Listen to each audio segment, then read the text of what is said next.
People, today I'm in the Only Nuts office, and today I'm here with... Jamila Rose, 1/3 of QT. You can follow us on Instagram at QTEvents_.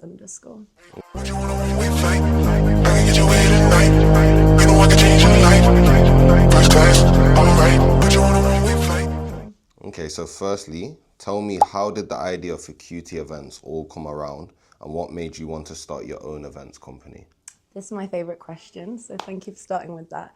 So it all started when me and my two best friends, so we started in rave culture. You know, we were going to festivals, we were going out a lot, and this is kind of in the day and age where everyone kind of was friends with everyone. You would go out and you'd meet loads of people. I'm sure, like, you were also Big aware. groups out it was there. such a good time, like 2016 summer, that kind of era. That was definitely an unforgettable era, for Exactly, sure. and it's definitely having a resurgence now. So we kind of were in that back in the day, and then what we were finding going out is, I don't know if COVID was the reason. It might have been prior to this. I definitely felt it kind of dying down around COVID. Yeah. But post-COVID night out, it just was not hitting the same, you know. Okay. The main issues were people being on their phones, people being too stush, or people not dancing. Facts. I feel like that also stemmed from this exclusivity vibes of VIP area, bottle tables, you know, and then people going out just to get a nice outfit. Gone were the days where you'd go out, you'd come home and you'd look in the mirror, you'd be like, oh my God, that's what I've looked like all night. I can't believe this. So then we were going to our festivals, we were doing our parties, we were having pre's before nights out. And every kind of night felt the same. As soon as we had left our pre's area or left the group situation that we were in, we were just like, oh, this feels very, not uncomfortable, but it wasn't inviting. It wasn't this warm, familiar feeling that we got so used to. So I'd say about 4 years ago, me and the girls, we were regularly like hosting barbecues, or we'd even hide out at Airbnb once and was like, New Year's party, everyone dressed up black You lot ties. was the party girls. Okay. We were kind of the friends in the group that would organise things, and everyone was always happy, including us. And then we started, as I mentioned, like going out on nights out, and we were just thinking about how much fun we had at the events that we organised. Even though it was friends only, we were not making any money off it. It was always a case of like enjoyment. That was just always the focus. Anyway, we kind of sat down and we were kind of saying to each other, like, rather than be missing it and every time we go out be disappointed, why don't we do something? I'm not going to lie, it felt a bit of a leap at the time. Yeah. We kind of were a bit delusional, but the two besties that I do it with, they really helped me be in my delusional area. So, like, obviously I mentioned I'm an accountant by day, and as you can imagine, we're very logical, very like, what you see is what you get. Yeah. They kind of help me dream big and just know, like, if you believe in something or you have the confidence, you can probably achieve it. Hence, we didn't know it was QT at the time, but QT was kind of born from that. One standout kind of memory that I think catalyzed us making QT was, we were at an event and someone was on the mic and they were telling everyone, like, get forward and dance, get forward and dance. And as much as we were kind of there, like, yeah, everyone get forward and dance, that aggression of being told, like, get up and go dance, and that feeling of, like, organised fun, like, we just didn't want it. We wanted the old house party vibe back, and we just wanted to create a place where people could come and have fun, feel free, feel confident, but then also meet people as well. I feel like, as I kind of mentioned at the start, like, nightlife just very became like, oh, which way are you going? And like, I'm trying to get a drink. And it was this kind of almost like a herd of animals. We were not communicating. None of us spoke the same language. QT essentially was born because we were like, we want this place where people can come and you know that, like, you can talk to anybody in that crowd. You can dance with anyone in that crowd and you will essentially have a great time. And when we made QT, we then also made our little catchphrase, which has stuck, and I think it applies really well, which is, let me actually just remember it. You forgot the catchphrase? No, I need to remember what order it is, because what order it is, it makes a difference. Okay. So, bring a QT, find a QT, be a QT. Okay. Bring a QT because you come with your friends. Find a QT because you can find people there who you like, or just come as you are and just know that you are essentially enough. So is that where the name QT Events came from? Funnily enough, we, one New Year's, the three of us were kind of like, okay, so we're creating this event. We haven't got a name for it. Like, where do we even start? Yeah. We knew we wanted, like, the, like, rooftop parties. We're very into, as I mentioned, our festivals, but also holidays. Yeah. So you have rooftop parties, pool parties, that kind of, the sunset in the background. Yeah, so we had this really strong image, but yeah, we didn't have a name. And then it was one New Year's. we were kind of counting down, and It's Plenty by Burna Boy was playing, and the countdown kicked in just as the song, like the main bit of the song kicked in. And we were like, okay, names, we need names. That was kind of the thought. And we were playing around with a couple of names. Cutie just seemed to be the one that stuck. There was a couple of with an E at the end, you know, Juicy, Cutie, those kind of names. But for some reason, I think Cutie stuck mainly because we kind of saw ourselves as like, oh, just cute little girls. Like, I'm not going to lie, guys, I'm 5'7". I'm not exactly small and cute. But my two besties, they are teeny and just sweet and pocket-sized. And I think we wanted something that was for the girlies, that girls know that they can come and have a great time, but that it was inclusive enough that guys can come. Like, you're a cutie, you know? Like, any guy that comes here said a cutie, anyone who involved is a cutie. Okay, I like that. And I think the name, what we really like about the name, and especially where we're going with the branding, obviously previously it's been very, like, pink and girly colours, but we're going to more chrome and gold and more inclusive because we feel the name captures that really well. As a female going on nights out, often, even if it is a female-dominated space, there's that masculine energy that a guy can kind of come up and take over the dance floor and do whatever he wants. Yeah. But we feel that the name Cutie not only encapsulates this, but we've seen it in kind of in real-life scenarios where even if there are loads of guys, girls dominate the space, so they come in and they can just be confident and act like essentially nobody's watching, and they know they are fine, they are protected. I've been to so many events, and I'm sure so many girls will agree, where you want to go in the dance floor, you start whining on your girlfriends, you're having so much fun, and a guy just comes out of nowhere and tries to get in. It's like, bro, who invited you? It's like, yo, stay over there respectfully, just stay over there. Thank you, like, I admire these beautiful women. No one said come and get in and like dance in the middle. And what I've seen at cutie events is the girls will be in the middle of the dance floor having the best time ever, and the guys respectfully are still boogieing. They're not just there like watching, they're also having fun. But again, it's more this inclusive environment. If you were at a house party and girls were having fun in the middle, no person is coming in and like breaking that up. That's not how it would be. You leave people in their spaces to kind of respectfully have fun. And yeah, there might be some downtime, but everyone kind of has their turn to have a little bit of fun. And I feel like not only did we have that intention when we named the event Cutie, I have seen that in reality. And it's just the best feeling just to see so many people dancing and feeling free. No, that's a really wholesome reason for starting an events company and where the name comes from. So I actually like that. I'm sure everyone watching will as well. So moving on, what separates your events company from the rest? There's a lot of new events companies. There's always new ones emerging, popping out the woodworks.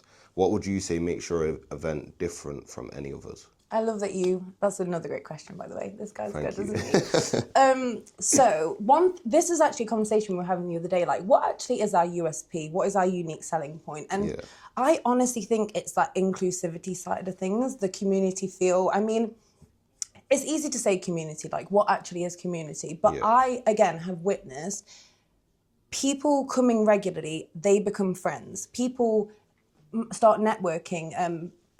What I've also found is a lot of the people that come to our events are creatives, and no matter what kind of sector that they're in, they find some sort of common ground, and people have started meeting. We were laughing kind of before the cameras were rolling about people literally finding their loved one, like a boyfriend or a girlfriend. And you know who you are. And that's not even the only success story. We've heard at pretty much every cutie event, we've ended up hearing about a couple and they're still together now. I need to get back to cutie events. What's going on? No, yeah, you know you're always welcome. So that is definitely a part of it. But I think at the start of the video I mentioned that we avoid VIP areas and bottle service. And the reason being, it kind of comes to the age-old kind of logic of non-school uniform days. You know, in school, it's a case of like, we have a uniform because you don't know who's struggling. You don't know what someone's going through outside of school. No, but when you have non-school uniform days, that's the days that everyone kind of comes out and shows off. And sometimes you see the disparity of wealth, or sometimes you see maybe who's struggling at home and things such as that. And I feel that I'm not against VIP sections and bottle sections, but I feel like there's so much hierarchy in the world anyway, you know, like you go out and you have a manager at we were talking about JD Sports before. You have a manager at JD Sports, and there'll be a supervisor, and then there'll be and then you have the owner of bloody Sports Direct and JD. But then similarly, no matter where you go, there's always kind of this reminder of wealth and this reminder of, I don't know, just the state of the world essentially. And we just feel as the girls of Cutie that having a VIP section and having that bottle section, as bougie and fun as it is, like I mean, if there's a bottle going, we'd be the first girls to be like, no, woo, get up on there.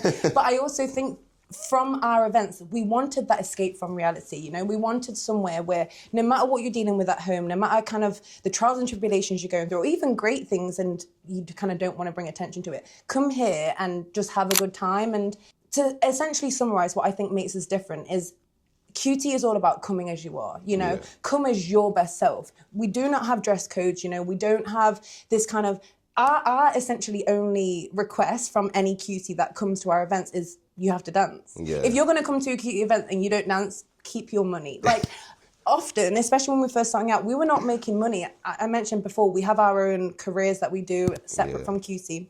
This is purely a side hustle that it is not for money at all. We literally created it to have fun and create this safe space where other people can have fun.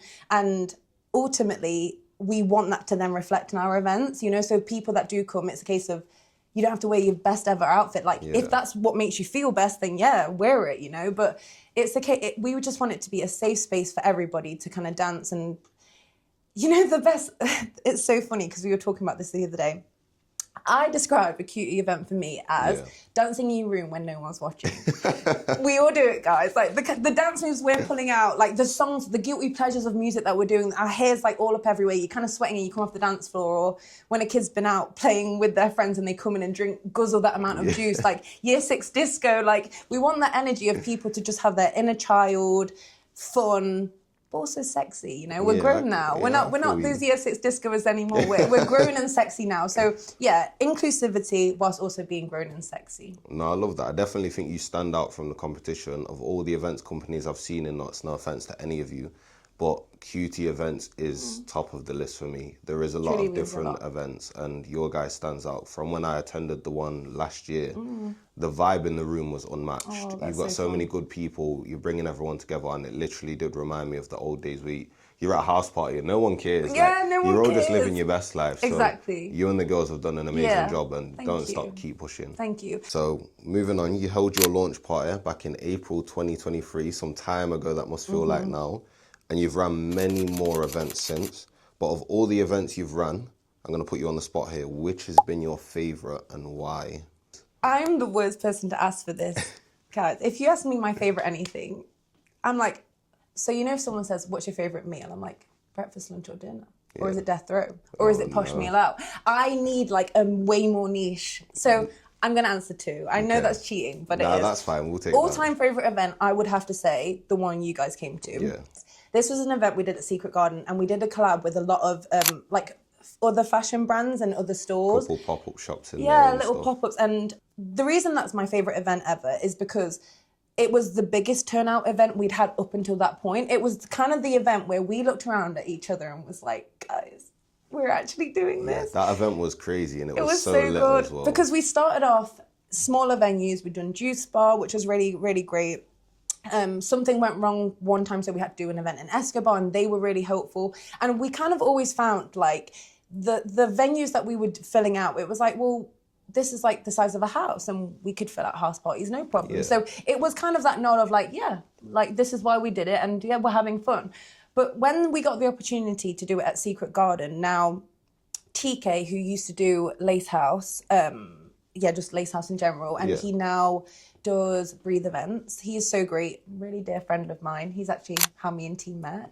He's the best. So he's T's cousin, well, me and T knew each other, but he was the one that got us close together, which is super fun. He's been super helpful with getting us connections with QT, and he put us in touch with Secret Garden. And the week before, or a couple of weeks before we were supposed to do the event, me and the girls went to check out the space.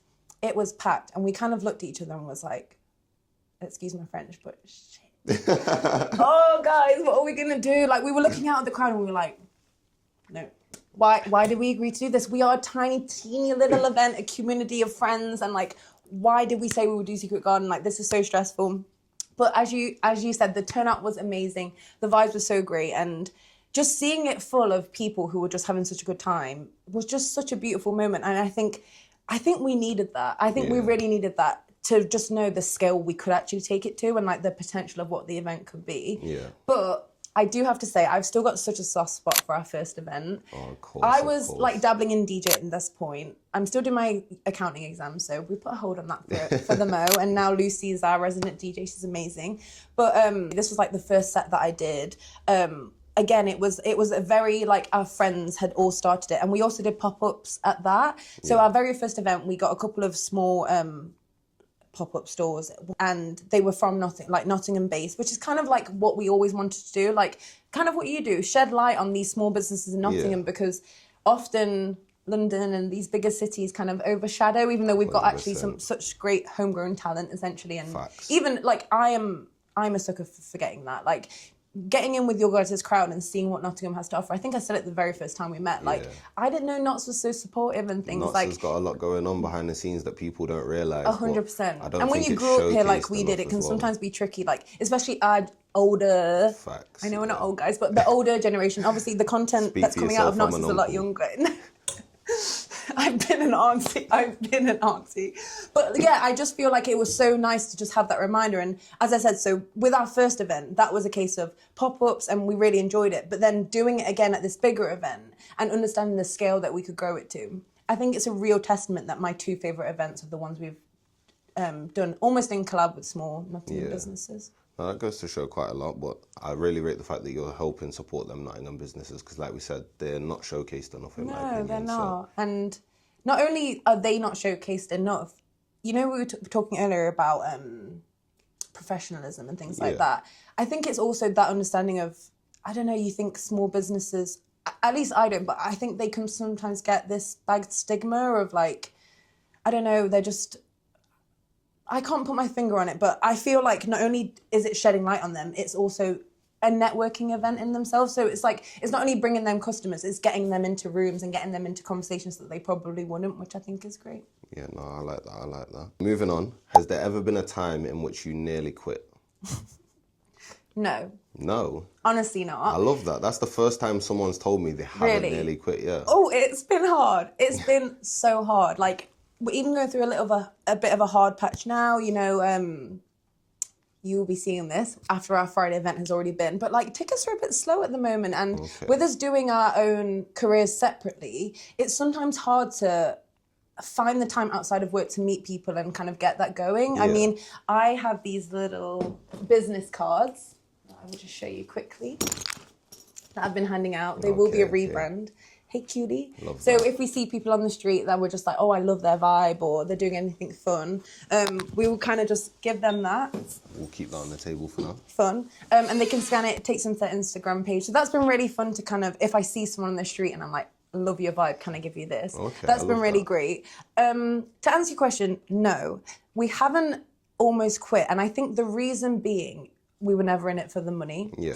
So we've made a lot of losses, but we're seeing those as W's in their own way. They're all lessons anyway. They Never are. a loss, always a lesson. And what we've always found is like, you know how we mentioned it all stemmed from us going out and doing our own thing. Yeah. We kind of, every time we made a loss, we would like divide it by 3 and look at the mass and we're like, that event was worth way more than that. Yeah. Like how much fun we had and how much we would usually spend on going nights out. Oh God, if I try and go back, one night out that we kept going on was Kaluna, like every single Friday. Kaluna can be so fun. I would really recommend, but also sticky floor syndrome and the whole crowd. You know the thing we're into more niche, quieter events now anyway. Hence why we're loving Cutie. But when we were in that Kaluna stage, like we were loving it, but how much money we would sometimes spend on those nights. Like we come home, we're spending £100. So the fact that like, I feel like some of the losses we made, I'd say probably the max we've ever had to put in ourselves is like maybe 70. I feel like that's the complete max. That's and right. I've spent more than that on some nights out, you know? Yeah, so when we think we've given opportunities to DJs, we've given a safe space to girls who probably wouldn't have had that before. You know, we've met girls who have come completely by themselves. Girls who have been terrified of nights out because unfortunately, you know, the worst thing you can imagine, those kind of things are happening on nights out. So they just feel like they can't go anymore. So how much money we have had to put in the past doesn't equate the benefits. I'll be honest, if we were doing this and this was our sole source of income, transparently, we would not be able to continue. We would have no way. What we do is use our careers to then push money in if we need it. Hopefully it's all profits from this point onwards. Yeah. But because it's something we're so passionate about, you know, when you have a hobby, like often hobbies don't bring you financial reward. You do them for the emotional benefit, the physical benefit, the healing benefit, all of those. And that's what QT is for us. Like QT not only keeps us thriving in those kind of aspects, but also it's that reminder that you can dream big. No, I love that. I was actually going to ask what kept you going, but you explained that fully anyway. Sorry. So, no, that's I'm a such great a answer, to babbler. be honest. All right, so what's one piece of advice you'd give to anyone getting into this industry for the first time? You've held many events, you've been doing this for just over 3 years now. What's the greatest piece of advice you think you could give to someone that's just starting out? I've got a couple. Okay, we go. And not necessarily because I'm kind of at that point of success that we want to be at, but more maybe things that I wish I knew a bit earlier on. So one thing is like have really good people around you. You know, like not only the two girls that I do the events with, we are QT. Us three are QT. Like if one is missing, like us three are QT, but then we have our QTs. The three musketeers, you exactly. And having each other to bounce off has been a godsend. I could genuinely get emotional at the thought of like how much we've actually like helped each other on QT specifically. Never mind like real life situations, but with QT specifically, there's been times where I can't be on emails or can't be answering, or Lucy can't, or Farrell can't. All of us has taken it in turns picking up that weight, or financially even. Let's say we've made that loss, or we need to pay ads or something. I don't have the money, or Lucy doesn't have, we all chip in. And I think obviously if you're doing it by yourself, you kind of don't have that stress. But if you're doing it with other people, I think doing it with really good people is so important. Facts. Probably have a contract in place. We don't because we just go so way back, and I'm not advising this, but we just split everything by 3, so it's not too tricky. The but love's too real. Exactly. We wouldn't, like, QT would end before we did, essentially. But obviously I've heard many horror stories, and I would highly recommend getting a contract. But back to the good people, I think even separate from QT, we couldn't have done this without our best friends. So when we were first starting out, we were just like saying, guys, please can you share this on your story? Like, please can you comment on this? And without like our core community that I referenced initially, we wouldn't even be where we're at today, where like people who we don't know are coming. Or I was at the gym a few months ago. I don't go to the gym often, so don't be expecting anything from that. But I was at the gym on a guest pass a couple of months ago, and someone came up to me and they were like, do you work for Day's Fashion Magazine? I was like, no, I'm an accountant, like, no. And then he was like, I feel like I recognize you. Then one of his friends was like, no, she's one of the QT girls. And I was like, we're actually being recognized now. So that's really fun. So that good people is like its own little piece of advice. But I would also say like have an element of care so that it keeps you going through those downtimes we kind of mentioned of should I quit? Like, should I keep going? Having that element of care is so important. But also having that boundary, because again, from my own experience, like it's so hard when you're passionate about something for it not to seep into other areas of your life. So I kind of mentioned tickets are a bit slow at the moment for this Friday event. I have confidence in QT and our summer series overall. But when I'm at work and every now and then I'll check like the tickets, and if nothing has refreshed, you get a little like twinge in your stomach. And it's a case of I've really had to like work on my own mental health and like logistics of understanding like your success is not representation of you, you know? And I think when you care so much about something and you pour so much into something, if you don't see the results you're expecting, it can really put a dampener on your self-worth. 100%. And it can be so tricky, and it's not a reflection of you guys. Like you have to be more secure than you probably realize. And I'm still not there with my like security levels and things like that, but then it's that catch-22 of like, well, not catch-22, the benefit of like having the best friends to lean on. So it's like that thing of like, you need to care enough so that like you keep going. But if you care too much, it might get hard. So that's when you lean on the friends. Exactly. So I think the two main bits of advice I would say is great people, and also having a passion for your craft whilst also not letting it be a reflection of you, your self-worth. Contracts as well. Contracts, that was the small print. Always with the small print. Not everyone's got a friendship group like you have. So contracts people. Yeah, definitely. Okay, so last question of the interview. What's your plans to scale the business further moving forward? What have you got in the plans? And tell us about some upcoming events that you have planned. I would love that. So what's really great is we had a meeting with Secret Garden a couple of weeks ago, and the owner of Secret Garden, Aaron, he's a great guy, and he essentially like took us under his wing, and he was just like, I really love what you guys have got going, you know, kind of the similar things you were saying, like the vibe you were able to create and kind of the people that come, and we just love what you're doing.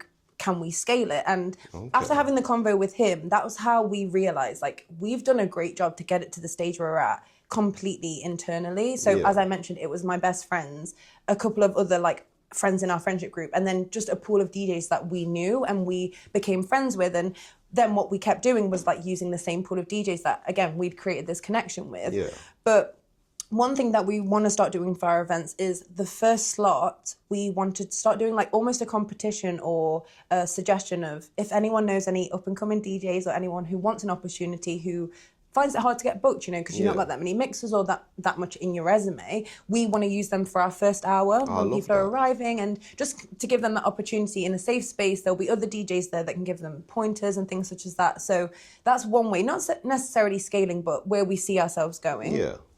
Another pointer a pointer he essentially gave to us was to just kind of network a bit more, but not in a way that we were doing. So we've been networking, like, meet you, have a great chat. Oh, you do content, and you know, you get in those conversations, and it's been very organic. But he was kind of giving us pointers on how to be a bit more full throttle, you know, like a bit more intentional, because again, like, we're just friendly girls that just get into combos, and then it just kind of happens naturally. And I think being a little woo-woo, like, oh, manifestation, if we meet them, if it aligns. So you know what I mean, though? Like, we're all very, like, if it aligns. But Aaron was really great at giving us ideas on how to kind of reach out to communities that we probably wouldn't talk to usually. So I'm 27. The other two girls are 26. In fact, turning 27 really soon. So the generation that we've kind of been leaning towards is, like, our generation, a couple years above, a couple years below. We completely discounted students. Like, I didn't even consider them. Notts is a student city as well. How bad is that? Literally, if you look at like the population, there's a very high % of students to like non-students, just your average person. But in our defense, although students don't hate us, we've seen the errors of our ways. We were kind of remembering how we were at 21. You know, and we were loud little woo woo woo, like we were such gremlins. I've done Spin the Wheel Outside Ocean. You students, they still exist, do they? I'll say no more on that. It's the genre. It's a specific genre, and I think we wrongly stereotype students to kind of all be in that genre of like lads, let's chug as much beer as we can, and like I admire that. Like, it's funny as hell, but like, you know, come on, that's not what we described about QC. That's not the QC vibe. So we had kind of like been like, oh, if they come, like not really that bothered. But then after talking to Aaron, he was telling us about how one of his cousins and their friends like are in Newcastle, and because of a couple of bad experiences, just don't like going out. They ended up just going only to bars. And it was that understanding of like, when I was 21, we could be a bit gremlin energy and like we're a bit crazy, but we also liked getting dressed up. We liked going out with our friends and kind of, not being disturbed by males and like just people in general, you know, and even men, like, especially 20-year-old guys, like, again, we stereotype them as all like rugby union lads, but like some men want to look a bit dapper and go out just with his babes. Sorry, just that. Go out with his babes and like take her somewhere like nice and cop a wine with her and then take her back home kind of thing. And after talking to Aaron and him shedding some light on that, our kind of next plans are we're going to interview some students and essentially get a pool of student ambassadors to promote QT and just shed a bit more light on like what QT has to offer, whilst also shedding a bit of a light on the student community. So if all goes well and we do find a student ambassador, so if you're a student, guys, please reach out to us. What we're really excited for with that is possibly doing a student night. With the QT vibe. Interesting. So that's another way we want to scale. So they're the two main ways with Secret Garden we're looking forward to scale. Maybe you could change uni students and have them, you know, on the QT vibe. Well, this is the point. And the other fun thing I thought, which again seems really silly, but I didn't consider it at the time. Once mine and Aaron's conversation had finished about the students, they're not students forever, guys. No, like, QT is going to exist as long as we exist. Like, we can see ourselves 50 in Ibiza, you know, like, as I said, rooftop party, pool party. they're not going to be 21 forever. They're not going to be 19 forever. Like, as you get older, that age gap, like, diminishes. Think about how quick the time's gone from when you was 21 to now. Sorry, just That's like, I remember, right. that's so scary. Like, but no, exactly. So it's like, if we get them on board now, like, we're not creating this, like, oh, remember Cutie from back in the day. Like, we want it to grow with us as it has grown with us. So I think scaling up with the student market, and then also focusing on up-and-coming DJs, yep. They're the two main things. But where we really see Cutie going, like, the bit that gets us super excited and kind of how we would daydream back in the day. God, I can say that now because Cutie started 3 years ago. Portugal. Okay. Lisbon, specifically. Abroad. I knew you was going to say abroad. Ibiza, Barcelona, like all the places where, you know, when those viral like Afro beats videos go and the Amapiano videos and like parties on the beach and things like that. Like, that is who we are at our core. Yeah. And Cutie has helped us create the kind of event that we have always been longing for and what we were missing from when we first started going out in the UK. But that's just the platform for like where we want to be. Like, it would be a dream for us, we say this all the time, to almost own like a cafe that's sells food and coffee in the day that turns into a bar at night. That would be lit. And like what we see at that cafe is almost what we then try and emulate at Cutie. Like, we have this shared vision that we like will go into and daydream, and then we come out of it and like, right, this is what we need for Cutie. It's honestly this shared consciousness between us three. It's so great. Like, we don't agree on everything in terms of, I'll say, what do you think to this? And we bounce off ideas, great. But like the vision for Cutie is solid. Like, it's a whole nother realm in itself. So we're getting help from Secret Garden, so shout out to them. But like internally where we see Cutie going is honestly a worldwide thing. Okay. I'm looking forward to seeing that progress and happen. And when the first abroad one takes place, let me know. I'm flying out. Maybe I can find me a foreign cutie. Yeah. See what's going on. I know. Oh my God. Imagine Brazilian cuties. Whew. I won't ever fly back. I won't ever fly back. Guys, no, I'm like, we're hi guys, I'm doing content now from Barcelona. No, your content was... Oh my God, that abroad. It's all part of the plan. Part of the plan. We're on the same vision. We're on the vision. Right, so we're going to move on to 5 quick fire questions. Okay. So first thing that comes to mind.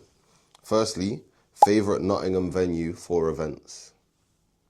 I know what you're going to say. Secret Garden, right? But I know this is quick fire and I'm so sorry. No, it's fine. But I have to delve in. Okay. Secret Garden, because it's a great outdoor space, very aesthetic, but also great for the movement side of things. Yeah. But special shout out to Juice Bar. That's where we first started our events, and they're great for smaller. So you can hire out the top room for free. It's literally a free event space. A lot of people do birthday parties there, but there's 3 floors. And the other thing we love about Juice Bar is the quality of the drinks. Initially, that was like our main thing for Cutie, and we actually said no to a lot of venues that asked us to go because we were like, you don't use glass as your drinks. Like, Juice Bar is amazing for the qualities and the things on offer. Secret Garden doesn't use glass, but because it ticked so many of the other boxes, like, that's why we've gone there. And as we grow, it definitely was the right decision. But I can't say Secret Garden without saying Juice Bar, because Juice Bar is an amazing venue, guys. No, I love that. You're paying your respects. I like that. Okay, so you're a Nottingham girl. Favourite Nottingham food spot? Where's the best place to go for food? Boulangerie de Sion. I think that's how you pronounce it. Excuse Boulangerie me? de Sion. I'm going to be struggling to find this on Google. No, I'll send it you. But also, I might be a little bit biased because the owner is a dear friend of mine. We went to primary school and secondary school together. But I'm telling you, like, that is not the reason. Like, I may be biased, but anyone who's been, comment down below. They will be in complete agreement. They are a Vietnamese cafe, so they do like matcha and coffee. Is really, really delicious. They do amazing cakes. The chef, Millie, she is amazing, and she was self-taught. I think she's going to culinary school now, but she was self-taught. But then they do like banh mi's and other Vietnamese kind of style, like I can't lie, you sold me at matcha. Sandwich dishes. No, it is amazing. Oh my gosh. They do homemade syrup. So Millie, she home makes her syrup, and pandan. If you've ever had pandan cake, you know that green fluffy cake. Yeah. They do a syrup of that, and I didn't know, but pandan's actually a herb, so it's like actually good for you. They are not open in the evening, so it is not a dinner space. But if you said food place in North, I have to say them. Fierce. I actually can't not. The quality and the price. and get down there, literally. Well, it's like, I think it's open 8 to like, and then like early afternoon, but Okay. you'll probably be waiting because the food is just that good, like amazing. They do like a steak and eggs thing, and it's Oh, I'm yeah, sold veggie, me. but like 100% wow. sold me. I can't You have lie. to let me know what I'm you going to be think. down there very, very Oh, soon. fun. Right, so what's one event day essential? When there's a day you've got an event going on, what's one thing you have to have with you that day? On me, myself, Yeah. my phone. Okay, no Like, stress. I know that's kind of a cheat, like, answer, but I'm always getting last minute questions. Can I buy a ticket? Can this person help me get in? Or questions about the DJs or things such as that. So I would have to say my phone if it's something that, like, but if it's not something I always have on me, I would say good footwear. Okay, I've okay. wore heels before, like, the, like, tiny little stiletto. Yeah, worst thing you could do. No, I'm literally like, oh my gosh, guys, like, is our event over yet? Like, so please, you will be dancing hard. You better wear good you better have a good shoe choice. What is it? Footwear. Footwear choice. God, I could not get that out then. Make sure you've got great footwear, guys, because like we want it to be sexy and fun, but you need to be comfortable. And I've learned that the hard way. So I kind of, because it would be best to wear bus-up trainers, but you don't want to be bus-up. You want to look like Boots. a cutie, I you think, know what I mean? So yeah, boots. I'd say good footwear as well. Okay, I like that. Well, moving on to yourself a little bit more. I know you're a Okay. woman that loves to travel with her fiance. But what's been your favourite ever holiday destination? Oh, Lisbon. Lisbon. Yeah, thank you for asking that. I've been in Lisbon before when I was growing up with a like childhood friend of mine, and I saw a different side to Lisbon than what I knew actually existed. Like when I went there growing up, I was like, wow, this is amazing. I'd love to go there one day. Yeah. Told T, who was my boyfriend at the time, and he, for my birthday, took me there. And I was like, this is not the Lisbon I grew to love. Like, honestly, wow. The culture there, the food, the people. Portugal specifically is my favorite European place. Okay. Mainly because a lot of European countries, when you go, you're very aware of like, oh, this is holiday. And it's either Brits abroad or the locals, and they're not really happy because Brits abroad. Yeah. But what was so great about Portugal is everyone treats you like they're your grandma or granddad. Like everyone wants to help you. Everyone is so friendly. They want to leave. You won't be able to leave without having a full stomach. And again, I might be biased because my best ever friend is Portuguese, and she's literally from there. Like both her parents are Portuguese, but I don't think so. Like going there, I already felt that like. Going there, you will witness it. But then I asked T, and he said that's his favourite place now. Okay. And I think the main thing that I probably love about Lisbon specifically is you have the beach and that relaxed vibe that you get on a seaside holiday. But there's so, like the shopping, the fashion is crazy. And there's loads of like Portuguese brands there. A really good Portuguese brand that I'll actually love to mention is Amenta. So they were a group of skateboarders that were all friends, created a clothing brand from it. They've now got stores in friggin' Paris. Oh, and we wow. met them whilst we were out there. Crazy. As I said, the music scene, the quality of the ingredients, because like obviously Portugal is amazing for food. So I would say Portugal overall, but Lisbon specifically. Okay, that's going on my travel list now. Yeah. You've talked it up too much. That's on the If travel you ask list my now. opinion on anything, I probably could convince you, but only because like I'm being 100% honest and truly cannot recommend it enough. Well, lastly, you're a fashionable woman. What's your favourite fashion brand? I would have to say Izumiyaki. Never heard of it. So I'll be honest, guys. Like as much as I am super, super into fashion, I'm into like how the clothes make me feel, and I'm not like I do not know brands really that well, and I don't really like you know when someone's like, oh, I love art, or you love music, and then someone's like, what's your favorite artist? I really struggle with those kind of questions. But the reason Izzy Miyake like kind of comes to mind is because his design is, you know, that famous pleated and it's like shiny material. I love the way he constructs. I think it's he constructs clothing. So like the structure of it is amazing, and like the way that things flow is so. I just love fashion in motion, essentially. Okay. So I'd say him, but then special shout out to Knots. Paul Smith, like their stuff is just amazing. Like if you buy anything from Paul Smith, it will last literally forever. And that famous stripe print, so stunning. I really want a bag with that on. So Izumiyaki and Paul Smith. I told you I can't say just one. I said that at the start. I can't. It's not good enough. That's fine. We can throw both up on screen. But thank you very much for coming through to the interview today. You. People, make sure you check out Cutie Events on Instagram. Turn up at their events. You never know. You might find yourself a cutie. And always remember the slogan. What is it? It's bring a cutie, find a cutie, be a cutie. I love that. Thank you so much. Thank you.